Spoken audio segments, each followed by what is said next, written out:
기도하겠습니다. 거룩하고 복된 주일에 저희들의 마음과 몸을 주님께 굴복하여 예배할 수 있는 귀한 믿음, 은혜, 건강 주심에 감사를 드립니다. 오늘 이 복된 예배가 오직 하나님께만 올려지는 거룩한 예배가 되게 하여 주시고, 혹이라도 번잡한 세상의 일과 힘겨운 우리의 마음을 힘겹게 하는 일들로 하나님께 집중되지 못하게 하는 갈등들이 있다면 주께서 붙잡아 주셔서 정말 주님을 볼 수 있고 주님을 드릴 수 있고 주님을 만날 수 있는 거룩한 예배로 주님 이끌어 주옵소서. 온전히 주님만 영광 받아 주시기를 소망하며 예수 그리스도의 이름으로 간절히 기도드리옵나이다. 아멘. 할렐루야. 아멘. 오늘 제목은 난 여기까지나 이렇게 적었는데요.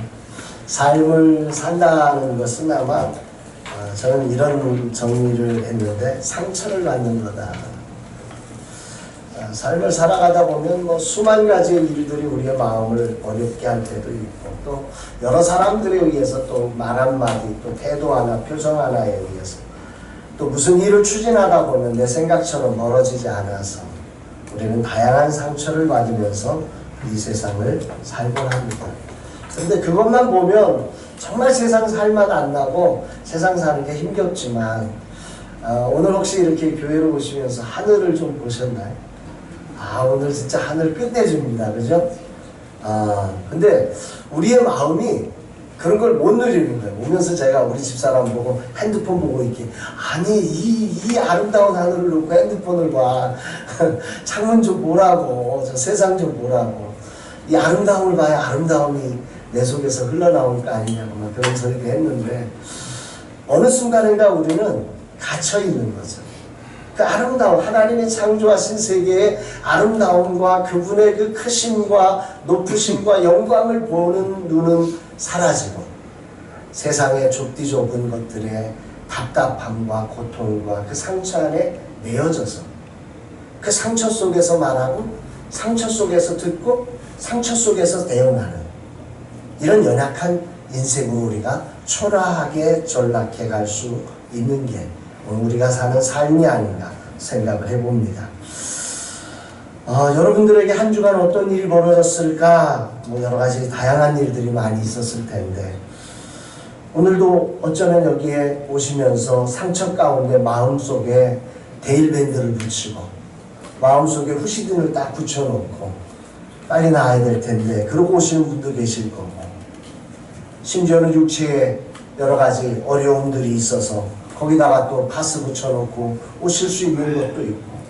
근데 문제는 육체적으로 난 상처는 우리가 볼 수 있어요. 치료됐는지 안 됐는지를 볼 수 있어서 우리가 치료가 잘 되는 데 반해서, 우리 마음에 난 상처는 치료가 된 것인지 아닌지를 우리가 볼 수 없다는데 이 문제의 심각성이 있습니다. 누군가로부터 상처를 받았는데 그 상처, 외부에 난 상처는 데일밴드를 붙이고 후시딘을 붙이고, 상처 안 났으면 한 번 더 붙이고, 그래서 날 때까지 하는데, 마음의 상처는 지나가 버리고 나면 상처가 아물지 않았는데도 불구하고 자기도 모르는 사이에 잊어버리는 거예요. 아픈데 숨겨버리는 거예요. 이런 모습들이 오늘 우리의 삶에 존재하는 것입니다. 문제는 이 상처가, 이 숨겨진 마음의 상처, 치료되지 않은 마음의 상처는 우리의 삶의 결정적인 순간에 우리를 엉뚱하게 행동하게 하고 엉뚱하게 말하게 한다는데 이 문제의 심각성이 있습니다. 당연한 일인데 당연하게 대우하지 못합니다. 우리 주일날 식사 못하게 하고 소모임 금지하고 이런 것들을 우리가 정말 이런 것들에 상처를 받으신 분들은 굉장히 예민해집니다. 우리가 정말 예민할 건 예배 못 드리게 하는 것에 대해서만큼은 우리가 정말 목숨 걸고 지켜야 되지만, 다른 부분에 좀 여유가 있어도 괜찮거든요. 근데 상처를 간직하신 분들은 이게 굉장히 예민해집니다. 마치 나를 죽일 것만 같습니다. 내가 끝날 것만 같습니다. 그러니까 과도한 반응들이 일어날 수밖에 없는 것입니다. 우리가 어디 상처가 있을 때 그런 모습들이 나타나는 거죠. 어떤 사람들이 과도한 반응을 일으키고 왜 저런 행동을 왜 저런 태도를 갖지? 왜 저런 말을 하지? 하고 있을 때 그 내면에 우리가 아는 것은 그 내면에 따라합시다. 상처가 있다. 상처가 있다. 사랑하는 남편이, 사랑하는 아내가, 사랑하는 자녀들이, 우리 사랑하는 교우들이 여러분들이 생각하기에 좀 과도하고 좀 이상하다고 느껴질 때 그 사람이 이상한 게 아니라 그 부분에 뭔가 모르는 숨겨진 상처가 그 안에 있어서 그런 행동을, 그런 말을 하게 된다고 하는 사실을 우리가 기억해야 하는 것입니다. 그래서 심리학에서 이런 얘기를 합니다. 인간의 모든 행동과 말에는 원인이 있다. 인간이 하는 행동, 인간이 하는 말들이 그냥 단순히 속에서 흘러나온 게 아니라 거기에 그 숨겨진 곳에 원인이 존재한다. 그 말을 하는 원인이 있다는 거죠. 그 행동을 하는 원인이 있다는 거죠. 그것을 치료하지 못하면 우리는 늘 그 장면에 가면 나도 모르는 사이에 엉뚱한 말, 엉뚱한 행동들로 우리가 대처하게 된다는 거죠. 부모와 자식 간에 그런 엉뚱한 말과 행동들이 있고, 형제 간에 엉뚱한 말과 행동이 나오고, 성도들 간에 엉뚱한 행동들이 나오는 이유가 바로 이런 상처들이 존재하기 때문입니다. 저는 오늘 예배를 통해서 우리 안에 있는 그런 상처들이 하나님의 은혜로 덮여지고 치료되는 거룩한 은혜가 있기를 간절히 소망합니다. 아멘. 오늘 본문에는 믿음의 영웅이며 하나님의 마음에 들었다고 하는 위대한 다윗의 유언 장면이 등장합니다. 성경은 이 다윗을 어느 정도로까지 이야기하냐면 사도행전 13장 22절에 보면 다윗을 왕으로 세우시고 증언하여 이르시되 내가 이새의 아들 다윗을 만나니 내 마음에 맞는 사람이라. 따라합시다. 내 마음에 맞는 사람이라. 누구 마음이죠? 예. 전능하시고 전지하신 하나님의 마음에 딱 맞는 사람이라는 것입니다. 이런 다윗이 유언을 해요. 이런 다윗이 이제 인생의 마지막 순간에 유언을 하고 인생을 마쳐야 하는 시간이에요. 오늘 본문은 1절로부터 9절까지에 걸쳐서 이 다윗의 유언을 기록을 하고 있는데 네 가지 이야기를 합니다. 네 가지. 첫 번째는 솔로몬을 향하여 너 하나님의 말씀과 규례를 잘 지켜 행하라. 네가 이 안에 있다면 네가 형통할 것이고 네가 이것을 벗어난다고 하면 너 힘들 거다. 그 얘기를 하는 거예요. 다윗이 자신의 삶 전부를 걸쳐서 그 아들에게 첫 번째로 주고 싶은 것, 따라서 주님의 말씀 안에 거하자. 주님의 말씀 안에 거하자. 이거보다 더 중요한 게 없다. 하나님의 마음에 합한 왕이 유언하면서 첫 번째로 내놓은 답은 그거였어. 말씀 안에 거해. 말씀 안에 거해. 인생 살고 보니까 하나님의 말씀 안에 거하는 게 가장 큰 축복이었어. 그런 얘기를 하는 것입니다. 그 자녀에게 그 축복을 줍니다. 그리고 세 번째에는 바르실레아라고 하는 자기가 아주 위급한 순간에 자기에게 빵과 떡을 먹을 음식을 잠잘 숙소를 제공했던 바실레아라고 하는 사람을 기억하며 그 사람을 꼭 후대하라고 솔로몬에게 당부합니다. 아마 다윗이 바쁘게 살면서 자기도 모르는 사이에 이 바실레아라고 하는 사람을 제대로 대접하지 못했던 것 같습니다. 그의 후손들에게 좋은 것을 함께 나누지 못했던 것 같습니다. 그래서 다윗은 이 바실레아에게 이 솔로몬에게 당부하면서 그의 자손들을 정말 후대해 주라고 축복의 통로로서 이 솔로몬에게 당부합니다. 여기까지는 다윗의 유언이 참 아름답고 좋습니다. 그런데 두 번째 유언과 네 번째 유언이 오늘 제가 여러분들과 말씀으로 나눌 이야기입니다. 오늘 다윗은 놀랍게도 이 순간 완전하시고 전능하신 하나님의 마음에, 전지하신 하나님의 마음에 맞는 왕이 유언을 하는데 놀라운 유언이, 엉뚱한 유언이 나옵니다. 5절 말씀을 같이 한번 보겠습니다. 5절 말씀 같이 한번 읽습니다. 시작. 수르야의 아들 요압이 내게 행한 일 곧 이스라엘 군대의 두 사령관 넬의 아들 아브넬과 에델의 아들 아마사에게 행한 일을 내가 알거니와 그가 그들을 죽여 태평시대에 전쟁의 피를 흘리고 전쟁의 피를 자기의 허리에 띤 띠와 발에 신은 신에 묻혔으니 내 지혜대로 행하여 그의 백발이 평안히 수월에 내려가지 못하게 하라. 무슨 말이죠? 요압 장군, 군대 장관이에요. 다윗 평생에 다윗의 모든 전쟁에 함께하며 역전의 용사로 이스라엘을 세운 대단한 군대 장관입니다. 그런데 그 군대 장관을 향해서 다윗이 솔로몬에게 부탁하기를 평안히 스올에 내려가지 못하게 하라. 무슨 말이에요? 죽이라는 말이에요. 위대한 다윗이 유언을 하는데 자기의 정말 평생의 동역자였던 요압 장군을 죽이라는 거예요. 그냥 물러나게 하라는 정도가 아니에요. 평안히 스올에 들어가지 못하게 하라. 죽이라. 어떻게 이런 일이 말? 이걸 유언으로 하고 있는 거예요. 8절 9절도 한번 보겠습니다. 8절 9절 시작. 바울인 베냐민 사람 게라의 아들 시므이가 너와 함께 있다니 그는 내가 마하나임으로 갈 때에 악독한 말로 나를 저주하였습니다.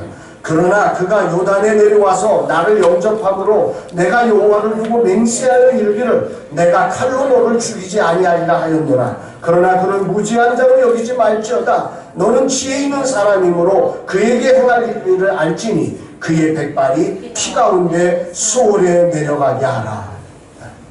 여기 시므이라고 하는 다윗이 압살롬에게 쫓겨서 도망갈 때 이 시므이가 나와서 막 진짜 말도 안 되는 소리로 이 다윗을 저주하고 욕했습니다. 그런데 돌아올 때 시므이가 회개하자 이 다윗이 맹세했어요. 내가 너를 심판하지 않겠다. 여호와, 그것도 여호와의 이름으로 내가 너를 절대로 보복하지 않겠다고 그렇게 맹세를 한 거예요. 언약을 맺은 거예요. 근데 다윗이 유언하면서 그 맹세는 맹세고 나는 못하지만 아들을 통해서 뭐 하라는 거예요? 백발이 피 가운데 스올에 내려가게 하라. 어떻게 하라는 거예요? 죽이라는 거예요.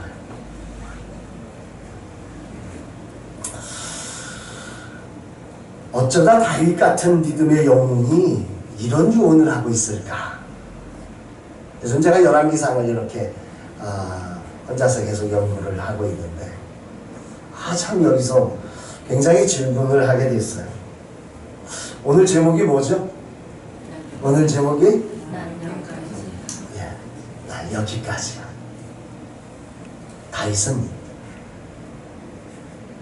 내가 저들을 용서할 수 있는 건 여기까지야. 내가 저 인간들을 내가 참아주는 건 여기까지.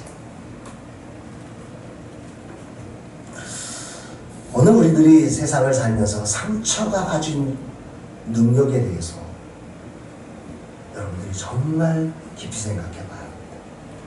믿음의 영웅이었던 다윗도 상처가 올라오자 여기까지 하고 그리고 마지막 순간에 그 유언, 그 얼마나 중요한 유언의 자리입니까? 그 아들 솔로몬에게 두 사람을 죽이라고 명령합니다. 따라서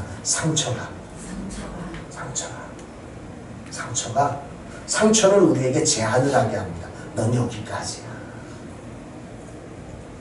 네 능력은 여기까지야. 난 여기까지밖에 못해. 이제 더 이상 못해. 더 이상 못 참아. 자식의 실수 가운데서도 여기까지야 라고 말할 때 그 내면에는 우리 안에 상처가 맴도는 거죠. 그게 그냥 나온 게 아니라 내 안에 있는 어떤 상처들이 그렇게 나를 제한하는 거예요. 예수의 사람으로 하나님의 자녀로 하나님의 권세와 하나님의 영광과 하나님의 능력으로 사는 삶이 아니라 나를 묶어놓는 거죠. 넌 여기까지야.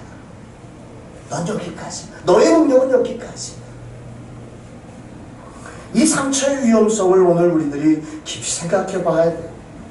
사랑하는 들곳의 성도 여러분, 상처는 이처럼 믿음의 영웅 다윗의 마지막 발걸음에도 이렇게 일하고 있다는 사실을 우리는 안타까운 마음으로 이 본문을 대면해야 합니다. 상처는 인간으로 하여금 하나님의 영광을 담지 못하게 하고 인간의 얄팍함에 굴복하게 만들어 놓는다는 거죠. 인간 안에 갇히게 만들 환경 안에 갇혀버리게 나를 여기까지야. 그래 내가 나 같은 사람이 여기까지지. 내 건강으로 난 여기까지밖에 못하지. 내 능력으로 내가 배운 게 이 정도인데 가진 게 이 정도인데 난 여기까지야. 내 머리로는 여기까지야. 이 한계 안에 우리를 꽉 묶어두는 거예요. 그 한계 안에 갇힌 사람은 결국 그 안에서 사는 거예요. 그 안에서 그렇게 다윗 같은 영웅도 마지막 순간을 그렇게, 그리고 다윗의 이 말은 솔로몬이 실천했고, 솔로몬은 성군으로서의 영광의 길을 가지 못하고 무너지는 사람으로 그 아들을 이끌었다는 사실을 우리는 주목해 봐야 합니다. 말 한마디가 굉장히 중요하죠. 행동 하나가 얼마나 소중한 일입니다. 우리가 누군가를 향해 여기까지 하라고 외치는 그 말 속에 내가 지나온 세월 속에 담았던 상처들이 작동하는 자리라는 사실을 우리는 기억해 봐야 합니다. 내가 무언가를 향해서 오늘 이 주일에도 여기까지야 여기까지야 하면서 혹시 오신 분 계신가요? 오늘 주의하셔야 될 건 바로 그 자리는 하나님의 생각의 자리가 아니라 상처가, 여러분 안에 있는 상처가 여러분들을 이끌어서 그렇게 여러분의 한계를 결정지으려 한다고 하는 것입니다. 누군가를 사랑하는 것 여기까지야. 누군가를 용서하는 것 내 능력으로는 여기까지야.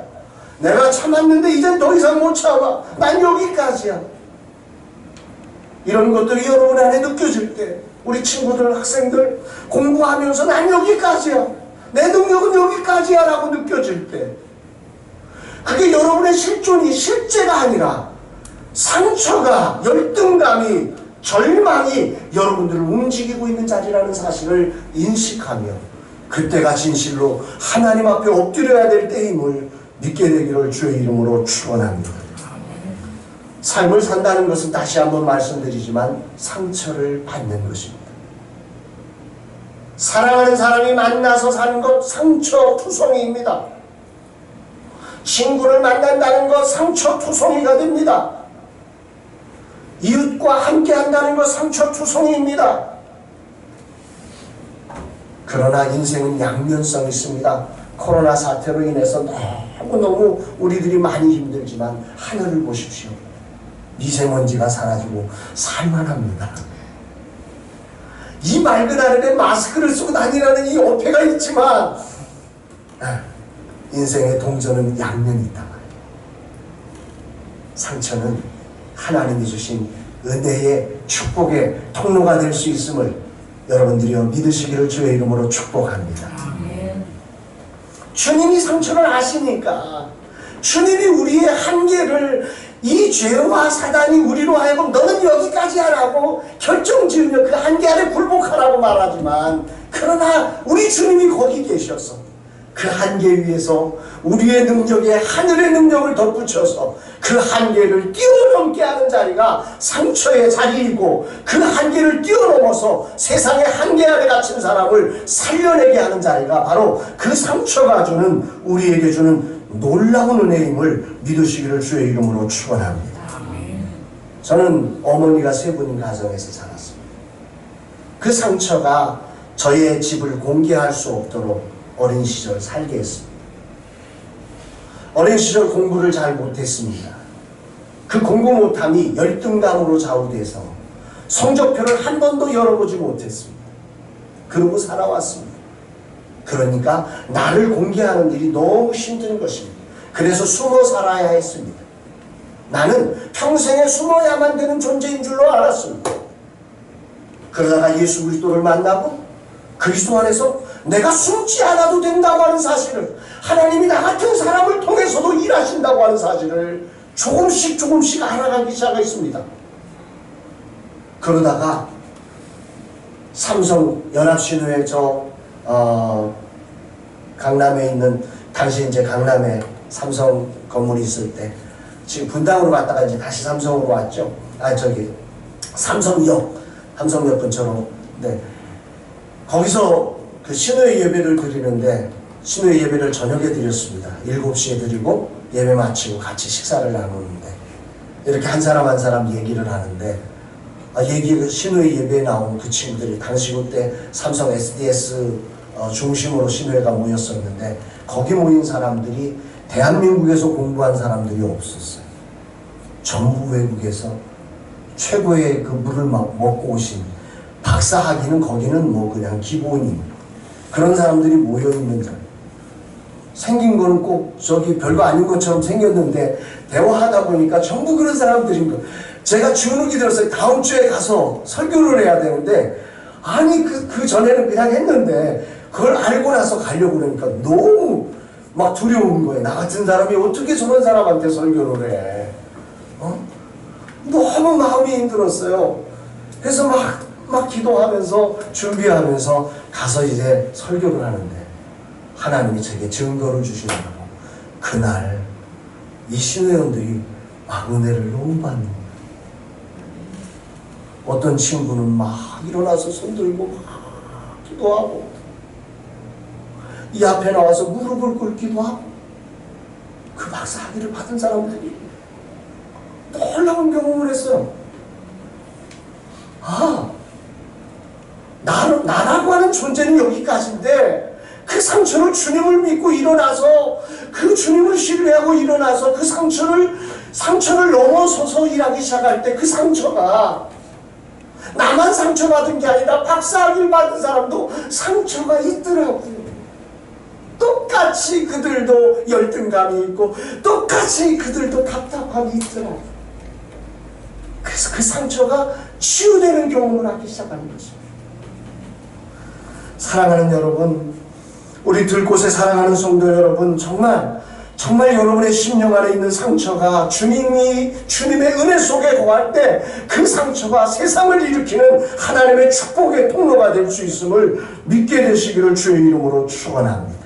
아멘. 다윗은 잘나서 하나님의 마음에 맞는 사람이 된 게 아니었어요. 상처가 그로 하여금 하나님의 마음에 맞는 인생으로 바꿔놓았던 것인데 다윗의 말년에 이 다윗이 은혜를 받지 못하자 다윗의 말년에 하나님의 은혜와 떨어지기 시작하자 상처가 돋아나기 시작하는 거예요.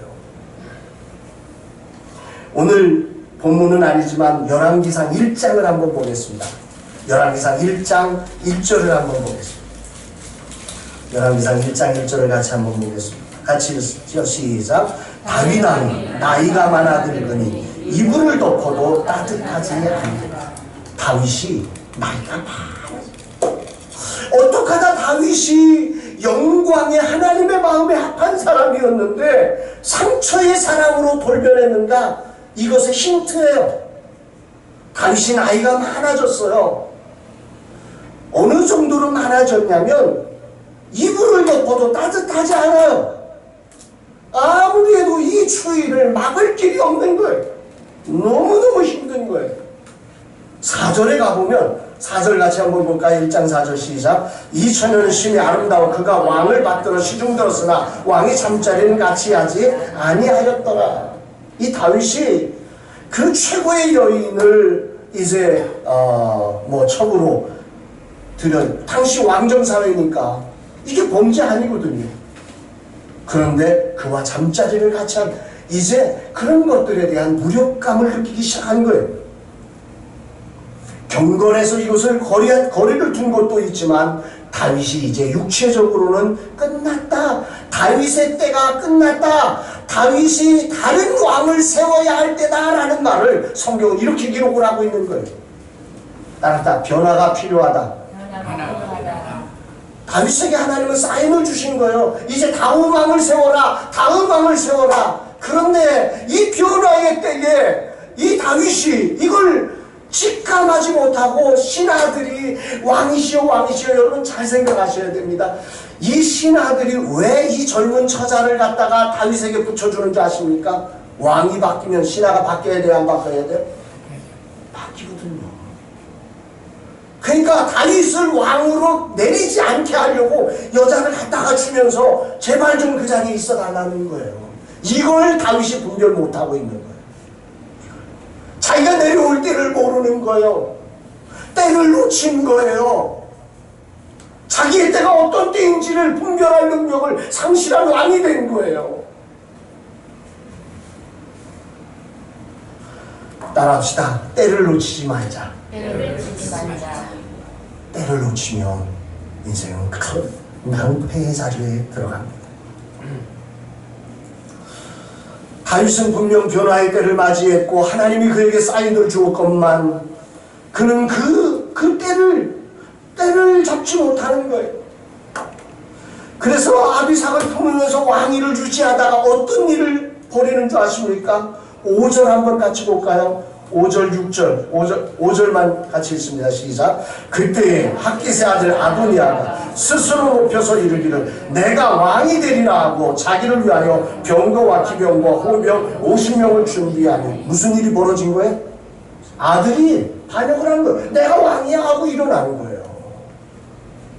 이 어리석은 일을 당하기 시작하는 거예요. 변화의 때를 잡지 못하면 하나님이 때를 주셨는데 때를 분별치 못하는 거예요. 기회를 분별하고 때에 맞는 행동을 해야 하는데 이 다윗의 상처가 그로 하여금 자기의 때 내려올 때를 이해하지 못하고 그냥 거기 있어야 하는 줄로 그 아들이 왕이시여 당신 외에는 다른 왕이 없습니다 막 이러면서 그냥 여자를 갖다 주면서 그 앞에 좀 있어 달라고 하는데 그걸 분별 못하고 그렇게 다윗이 떨어져 나갑니다. 전도서 3장 1절에 보면 범사의 기한이 있고 천하 만사가 다 때가 있나니 그 이후에 보면 이런 말씀이 있어요. 날 때가 있고 죽을 때가 있으며 심을 때가 있고 심은 것을 뽑을 때가 있으며 죽일 때가 있고 치료할 때가 있으며 헐 때가 있고 세울 때가 있으며 울 때가 있고 웃을 때가 있으며 슬퍼할 때가 있고 춤출 때가 있으며 돌을 던져 버릴 때가 있고 돌을 거둘 때가 있으며 안을 때가 있고 않는 일을 멀리할 때가 있으며 찾을 때가 있고 잃을 때가 있으며 지킬 때가 있고 버릴 때가 있으며 찢을 때가 있고 꿰맬 때가 있으며 잠잠할 때가 있고 말할 때가 있으며 사랑할 때가 있고 미워할 때가 있으며 전쟁할 때가 있고 평화할 때가 있느니라. 이건 어느 게 옳고 어느 게 그르다는 말을 하는 게 아니고 시대를 분별해야 한다는 거죠. 만사에는 때가 있다는 것이요. 그 때를 분별해야 하는 거예요. 이 때의 문제를 분별하지 못하면 아무리 좋은 행동도 때의 문제를 분별하지 못하면 그건 악한 일이 되어버립니다. 다윗이 왜 이 순간에 이런 유언을 하게 됐냐면 좀 일찍 건강 있을 때 내려와야 바른 판단을 하고 바른 결정을 하고 바른 유언을 할 수 있었는데 때를 놓친 것입니다. 때를 놓쳤기에 엉뚱한 유언이 나오는 것입니다. 저는 매년 유언서를 쓰는데요. 여러분들에게도 권면을 좀 드리고 싶어 1년을 마치고 새해를 시작할 때 한번 유언서를 이렇게 한번 써보시면 많은 걸 생각하게 됩니다. 내 인생을 한 번쯤 다시 객관적으로 보게 됩니다. 오늘 내가 간다면 내가 뭘 전해주고 갈 수 있을까? 항상 오늘의 때라고 하는 자리에 오늘 내가 분별력을 가질 때 우리는 다른 유언을 할 수 있지만 때를 놓칠 때 우리는 다윗과 같은 엉뚱한 실수를 하게 된다는 것입니다. 그래서 성경은 우리에게 뭐라고 말씀하시는 줄 아십니까? 너희는 이 세대를 본받지 말고 오직 마음을 새롭게 함으로 변화를 받아 하나님의 선하시고 기뻐하시고 온전한 뜻이 무엇인지 따라합시다. 분별하도록 하라. 이 때를 분별해가는 능력, 하나님의 뜻을 분별하는 것이 무엇보다도 중요합니다. 사업을 해도 한 타이밍이 빨라도 망하고 한 타이밍이 늦어도 망합니다. 그 적기의 때를 분별할 수 있어야 하는 거죠. 다윗이 이 순간에 그 적기의 순간에 그 나이 많아 늙고 이불을 덮어도 따뜻하지 않을 때 그때가 왕위를 물려줄 때임을 알았다면 그는 아도나이라고 하는 자신의 아들을 죽이는 아픔을 경험하지 않습니다. 그러면 그 아픔 때문에 요압을 죽이는 요압이 아도나이 편에 서가지고 반역을 한 거거든요. 그게 그놈 죽이라는 거죠. 압살롬을 죽이는데 이 요압이 작용했거든요. 그러니까 그런 일들 때문에 이 상처가 일어나서 마지막 순간에 정말 축복의 통로해야 될 믿음의 거룩한 영웅이 엉뚱한 유언을 하게 되는 것입니다. 그때 한번 놓친 게 그토록 심각한 문제를 만들어내더라는 거예요. 혹이라도 오늘 여러분들의 때가 내가 때를 놓쳐서 오늘 고통을 겪고 있다고 생각되시는 분 계시다면 너무 두려워하지 마십시오. 주 안에서는 새로운 시작의 기회가 있음을 믿으시기를 바랍니다. 다니엘서 2장 21절에 보면 그는 때와 계절을 바꾸시며 왕들을 폐하시고 왕들을 세우시며 지혜자에게 지혜를 주시고 총명한 자에게 지식을 주시는도다. 주식을 주시는 분은 아니야. 지식 안에 주식이 있어요. 여러분들에게 주식이 좀 많아졌으면 좋겠습니다. 때와 계절을 바꾸시는 분이 계세요. 정말 내가 때를 놓쳤다. 다윗이 이 때를 놓치고 나서 정말 주님 앞으로 나와서 그 회복의 은혜를 입어서 이 때와 계절을 내가 제대로 분별하지 못해서 이 아들을 죽였습니다 하고 회개의 자리를 가졌다면 다윗에게 기회가 있는데 성경 어디를 봐도 아들이 죽어도 다윗이 하나님 앞으로 안 나갑니다. 놀랍죠? 상처가 작동하면 신기한 일이 벌어집니다. 모든 사람이 이상하게 보는데 다윗은 이상하지 않아요. 그게 안 되는 거예요. 상처가 그를 주장합니다. 여러분들의 삶 속에 정말 상처를 뛰어넘는, 아니 상처를 치료하는 은혜가 있게 되기를 주의 이름으로 축복합니다. 아멘. 다윗이 왜 이런 상처로 인해서 넘어졌는가? 한마디로 말하면 말씀드린 대로 다윗에게 늙어가며 예배가 없어졌습니다. 늘 하나님 앞에 어떻게 할까요? 묻던 다윗이 말입니다. 늙은 이후로 기도했다, 예배했다, 찬양했다는 말이 전혀 없습니다. 참 안타깝습니다. 예배가 사라짐으로 믿음의 영웅도 예배하지 않으니까, 은혜가 사라지니까, 하나님의 거룩한 임재가 경험되지 않으니까 뭐가 올라오냐면 상처가 올라오기 시작하는 것입니다. 상처가 불쑥불쑥 올라오기 시작하는 것입니다. 그래서 요압 저놈을 죽여야 하고, 내가 이제 더 이상 못 참고 저 시므이 내가 더 이상은 못 참아, 저를 죽여, 여기까지야. 이게 올라오기 시작하는 것입니다. 명심하십시오. 어떤 인생도 예배 속에서 하나님을 만나지 못할 때 은혜가 우리의 심령을 풍성하게 우리를 적셔주지 못할 때 인생은 상처가 작동한다는 것입니다. 오늘 제가 여러분들과 부를 찬양, 제가 부를 찬양은 은혜 아니면 나서지 못하네, 이 찬양인데 오직 예수뿐이네 찬양을 준비하셨는데, 아니 앉아있어요. 내가 이 찬양 자신이 없어가지고 은혜 아니면 나서지 못하네, 십자가의 그 사랑 그 능력 아니면 나서지 못하네. 은혜 아니면 우리가 서지 못해요. 은혜 없으면 상처가 작동한 인생을 우리는 사는 거예요.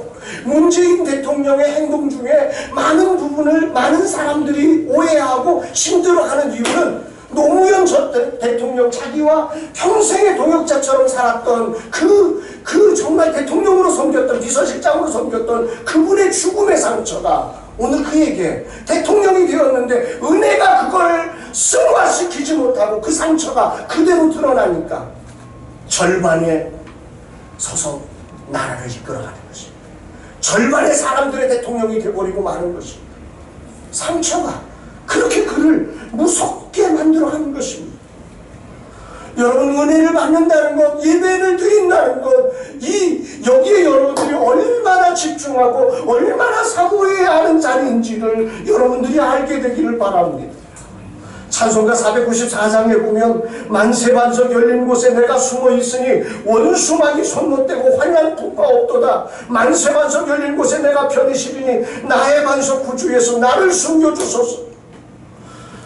정말 은혜 아래 있을 때 원수마귀가 손못대고 환난 풍파가 없는 진정한 그 만세반석 열린 곳에서 사는 그 기쁨과 그 행복과 그 영광이 누려지지만, 은혜 없는 곳에 살 때 우리는 설 수 있는 자리가 없어지는 것입니다. 그래서 나도 모르는 사이에 내 말과 내 행동이 많은 사람을 당황하게 만들어 놓습니다.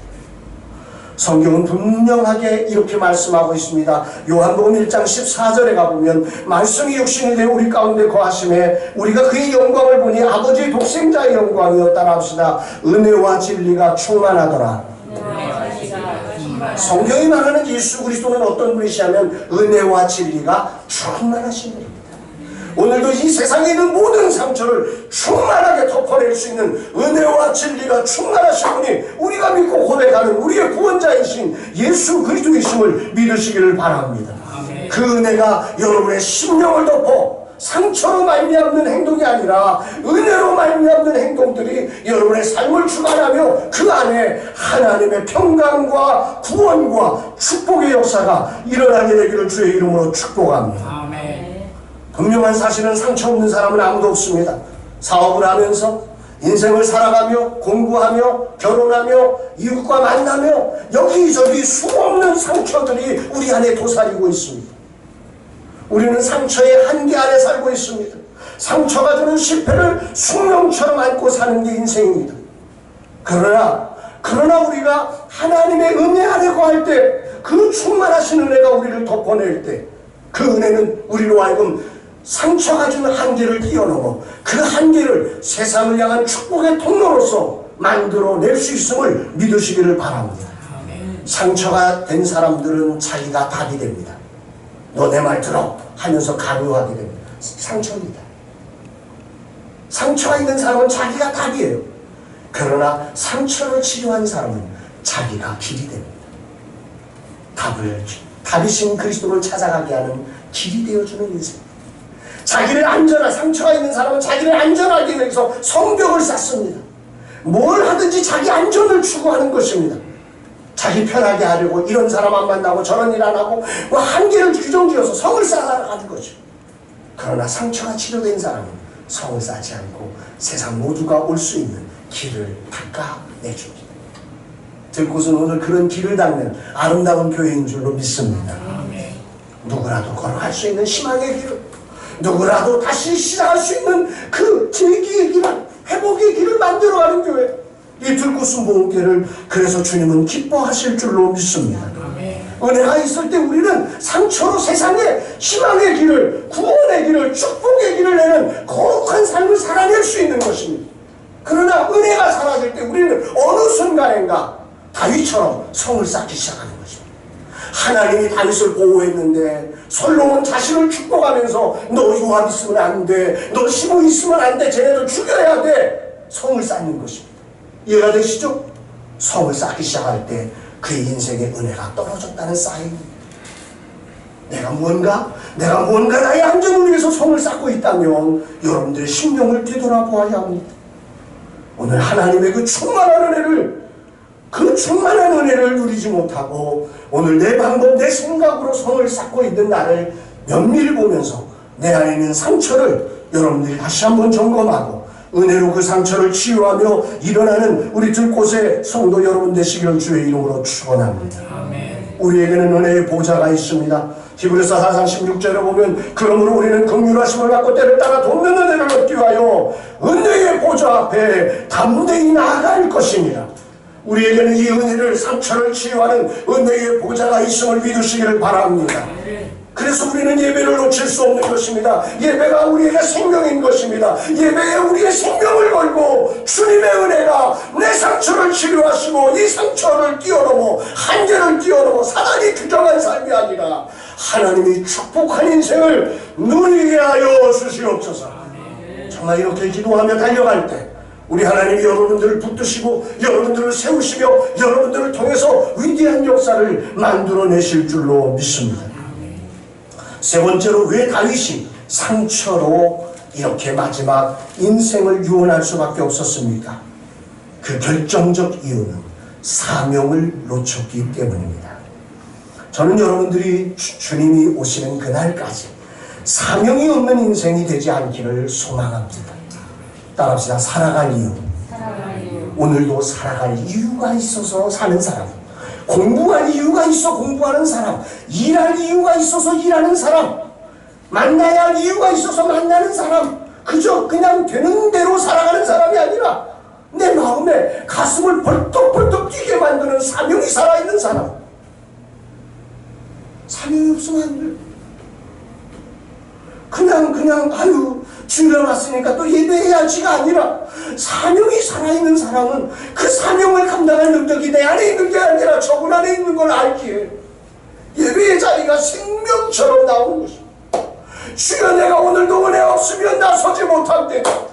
오늘도 내가 은혜 없으면 그저 요 밑에 치킨 가게 이름이 갑자기 생각 안 나네. 네. 엄지치킨. 왜 해야 하는지 모르고 그냥 있는 거예요. 그냥 돈 벌기 위해서 존재하는 거죠. 이름 그대로 오시는 분 한 분 한 분을 엄지척해주며 그들을 축복해주고 그들에게 정말 주님의 사랑을 공급하는 거룩한 사명의 자리를 하는데, 사명은 없어지고 돈만 거래되는 곳이 되어진다. 의미 없는 거죠. 오늘 정말 여러분들의 삶에 사명이 살아나기를 주의 이름으로 축복합니다. 사도행전 20장 23절로 24절에 보면, 보라 이제 나는 성령에 매여 예루살렘으로 가는데 거기서 무슨 일을 당하는지 알지 못하노라. 오직 성령이 각성해서 내게 증언하여 결박과 환난이 나를 기다린다 하시나, 내가 달려갈 길과 주 예수께 받은 사명 곧 하나님의 은혜의 복음을 증거하는 일을 마치려 하면은 나의 생명조차 조금도 귀한 것으로 여기지 아니하노라. 생명도 사명을 위해서라면 버릴 수 있는 그 거룩한 사명. 늙어가서 당연히 다윗이 그렇게 살아가는 게 아니라, 다윗이 오늘 이런 유언을 하는 것은 자신이 어떤 사명을 받은 사람인지를 놓쳤기 때문이라고 하는 거죠. 내가 오늘 이 자리에 왜 있는지를 놓친 인생, 사명이 없이 오늘 그냥 되어지는 대로, 그래서 건강 좀 상하면 건강 불평하다가, 이게 좀 생각대로 안 되면 그것도 불평하다가, 이거 좀 힘들면 그거 불평하다가, 그냥 세파에 흔들리는 대로 자신의 인생을 방치하며 사는 인생으로 돌변해가는 것이다. 들곳에는 그런 분들이 아니죠. 정말 사명을 붙든 인생, 사명이 살아있는 인생, 사명을 위하여 자신의 생명조차도 내려놓을 수 있는 그런 멋진 예수 제자의 삶을 사는 우리 들곳의 성도 여러분들이 되시기를 주님의 이름으로 축원합니다. 아멘. 다윗에게 그 마지막 순간 자기가 사명이 무엇인지를 알았다면, 자기가 이스라엘의 다윗의 위라고 하는 것은 하나님 나라의 영광을 보여주는 자리였는데, 내가 하나님 나라의 영광을 보여주는 자리에 자기의 분풀이를 하는 자리로 바꿔놓은 사명 없는 인생으로 마지막을 하지 않고 그 사명을 살렸다면, 마조압을 죽이고 싶고 시므이를 죽이고 싶은 그 마지막에 아들 솔로몬아, 이제 요압의 인생이 얼마 남지 않고 시므이의 인생이 얼마 남지 않았는데, 혹이라도 저들이 아빠한테 잘못했다고 저들을 홀대하지 말고 마지막 순간까지 저들을 축복해 주어라. 이런 하나님 나라를 만들어낼 수 있었다면 그 하나님 나라가 얼마나 영광스러워졌을까. 사랑하는 들곳의 성도 여러분, 우리가 은혜 안에 거하며 사랑이 있는 사명을 품을 때 우리는 여기까지라는 한계를 뛰어넘는 놀라운 세계를 우리가 살아낼 수 있습니다. 저는 늘 이 죽음을 생각하면 생각나는 분이 한 분 계십니다. 저희 사돈어른 되시는 분이신데, 초등학교도 제대로 나오지 못하신 어르신이 늦게 예수를 믿게 되었습니다. 예수님을 만나고 너무 좋았습니다. 그리고 자신의 죽음의 때가 다가옴을 알고는 자신의 사명이 자손들에게 축복과 사랑을 남기는 것임을 알고 무려 80여 명의 사람들에게 편지를 씁니다. 선물을 마련하고 편지를 써서 80여 명의 조카들까지 해서 다 나누죠. 유언을. 그 80여 명의 유언서를 다 하고 소천하셨습니다. 얼마나 아름답습니까? 축복하는 인생으로의 자신의 삶을 마감한 사람. 배운 것도 없습니다. 가진 것도 없습니다. 그러나 예수를 알고 예수 안에 그 축복을 나누어주는 자신의 생애라고 하는 사실을 기억하며 마지막 질병에 자기의 몸을 뚫고 들어와 자기를 고통케 하는 그 순간, 고통에 허덕이기보다는 80여 명의 자손들에게 어떤 선물을 줄까 한 사람 한 사람 그 사람과 대상을 생각하며 선물 꾸러미를 준비하고 그것을 거기에 편지를 다 써서 마지막 순간에는 천국에서 함께 만났으면 좋겠다 써서 이 축복을 나누는 사람으로의 인생을 살아내는 것입니다. 은혜는 초등학교를 나오지 못하신 분들도 질병을 극복하며 고통을 극복하며 이 멋진 작품을 만들어내게 하는 여기까지가 아니라 이룰 수 있어. 내가 이런 사람이야 라고 하나님의 영광을 선포하는 자리로 그 자리를 만들어 낼 수 있다는 것입니다. 반대로 은혜가 사라지면 그렇게 위대했던 다윗도 그렇게 초라한 모습으로 그 보복하는 인생으로 마무리를 할 수밖에 없다는 겁니다. 이게 오늘 다윗의 유언장을 들고 제가 한 주간 씨름하고 우리 들곳에 사랑하는 성도들과 이 코로나 사태로 힘겨운 이때에 어떤 말씀을 나누기를 원하세요? 사랑하는 여러분, 정말 인생에는 때가 있습니다. 이 인생을 낭비하지 마시고 이때에 여러분들의 삶이 이런 때일수록 상처가 여러분들을 자극하기 쉽습니다. 이런 때 하나님의 은혜를 사모하며 은혜의 충만함 속에 여러분의 능력과 같이 들꽃의 한계를 뛰어넘는 기회에 들꽃의 절망을 세상을 향한 축복의 통로로 바꿔내는 능력을 힘입는 교회가 되기를 주의 이름으로 축원합니다. 아멘. 저도 그런 느낌으로 이렇게 변화를 하고 있는 거죠. 옛날에 A4지 들고 이렇게 하다가 한번 바꿔봐, 옷도 바꿔봤어요. 옷도 저런 양복에서 젊은 세대를 품어야 되니까 젊어지자 해가지고 이렇게 우리 딸이 사준다고 해서 이걸 입었습니다. 젊어 보이나요? 주님이 젊음을 담을 줄로 믿습니다. 나는 못 담죠. 내 능력 가지고 뻔한 거예요. 내 능력 가지고 내 안에 여기까지야 여기까지야 넌 거기까지야 라고 외치는 수많은 상처들이 나를 막 공격합니다. 그때마다 엎드립니다. 주여 정말 여기까지겠습니까? 나로는 할 수 없지만 주님은 하실 줄로 믿습니다. 주의 능력을 덮어주시옵소서. 저는 여기까지밖에 못하는 인생입니다. 주의 능력 덮어서 젊음을 담아내게 하시고 시대의 하늘 부흥을 이루게 하여 주옵소서. 은혜가 내 속을 적시자 제 안에 힘이 생기기 시작하는 것입니다. 변화를 만들어내기 시작하는 것입니다. 사랑하는 여러분, 여러분의 가정에, 여러분의 삶에, 그리고 우리 들꽃 교회 위에 이런 변화의 능력이 힘입어지는 이 정말 실패의 때, 절망의 때, 코로나 사태로 이것저것 방해받는 이 시간이 여러분들에게 정말 놀라운 하나님의 권능의 옷을 입는 시간이 되시기를 주의 이름으로 축원합니다. 우리 찬양 부르시고 기도하시겠습니다. 오직 예수뿐이네. 우리 나오셔서 찬양 좀 해주시죠.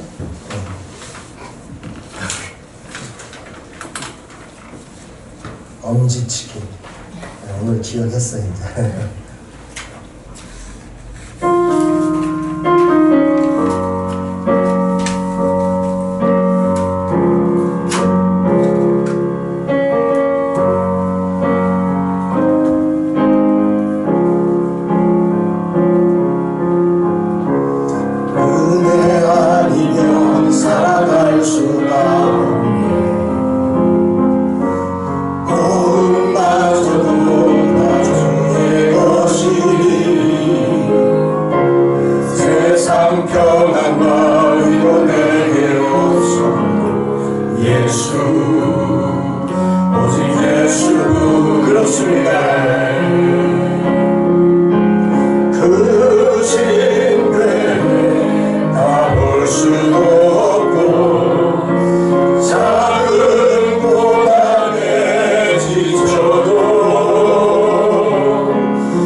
참된 평안과 위로 내게 주신 주 예수 오직 예수뿐 그 신교에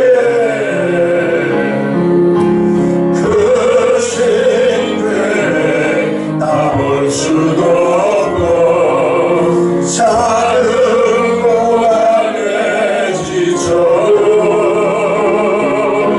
주께 묻기 나의 모든 삶 버티고 견디게 하시네. 은혜 아니면 살아갈 수가 없네. 나의 모든 것 다 주께 맡기니 참된 평안과 위로 내게 주신 주 예수 오직 예수 한 번만 더 고백해볼까요? 그 신교에 그 신뢰 우리가 지금은 볼 수 없지만 작은 고난에 지쳐 내 모든 상처들이 나를 지치게 하지만 주께 묻기 나의 모든 삶 버티고 견디게 하시네. 은혜 아니면 살아갈 수가 없네. 나의 모든 것 다 주께 맡기니 참된 평안과 위로 내게 주신 주 예수 오직 예수뿐이